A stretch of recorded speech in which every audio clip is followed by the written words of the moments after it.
दोस्तों, हम हर बात पर छाती ठोक कर कहते हैं कि चीन के सामान का बॉयकॉट कर देंगे।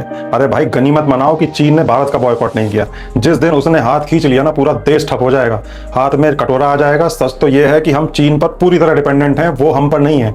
उसका माल हम नहीं खरीदेंगे तो कोई दूसरा खरीद लेगा, पर हमारे पास कोई दूसरा रास्ता नहीं है। सच तो यह है कि आज हमारा देश सिर्फ सर्विसेज दे रहा है, यानी हम सिर्फ पढ़े लिखे मजदूर तैयार कर रहे हैं कि हाँ जी, हम इंसान खड़े हैं, हमारा इस्तेमाल कर लो और हमें पैसे दे दो। अपना खुद का हमारा कुछ नहीं है।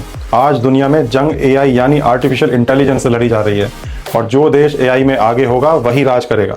और हमारी सरकार अगले 5 सालों के लिए सिर्फ $1.2 बिलियन एआई बजट रखती है। क्यों? क्योंकि सरकारों का पूरा ध्यान लगा है लाडली बहना जैसी स्कीमों में रुपए बांटने में। मुफ्त में रेवड़ियां बांटो, वोट लो, चुनाव जीतो और देश और उसका भविष्य जाए भाड़ में। वहीं चीन की सरकार ने अगले 5 सालों के लिए एक इतना बड़ा ब्लूप्रिंट तैयार किया है कि उसके तहत वो $295 बिलियन यानी इंडियन 25 लाख करोड़ रुपए सिर्फ देशव्यापी एआई डेटा सेंटर्स और कंप्यूटिंग ग्रिड बनाने में खर्च कर रहे हैं। कहाँ हमारा $1.25 बिलियन और कहाँ चाइना का लगभग $300 बिलियन।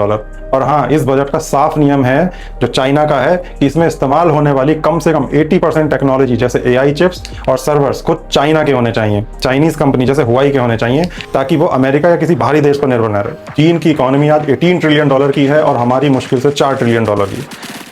जनसंख्या सेम है और दोनों आज़ाद भी लगभग सेम टाइम पर हुए हैं, और स्थिति आप लोगों के सामने है। अगर देश को सच में मजबूत बनाना है तो इन राजनीतिक फालतू बकवासबाजियों से बाहर निकलना होगा और सरकारों से सही सवाल पूछने होंगे। आपको क्या लगता है, हम सिर्फ मजदूरों का देश बनकर रह जाएंगे या कभी खुद की टेक्नोलॉजी खड़ी करेंगे? कमेंट में अपनी राय जरूर दीजिए और ईमानदारी से दीजिए, और इस कड़वे सच को हर किसी से शेयर कीजिए। जय हिंद।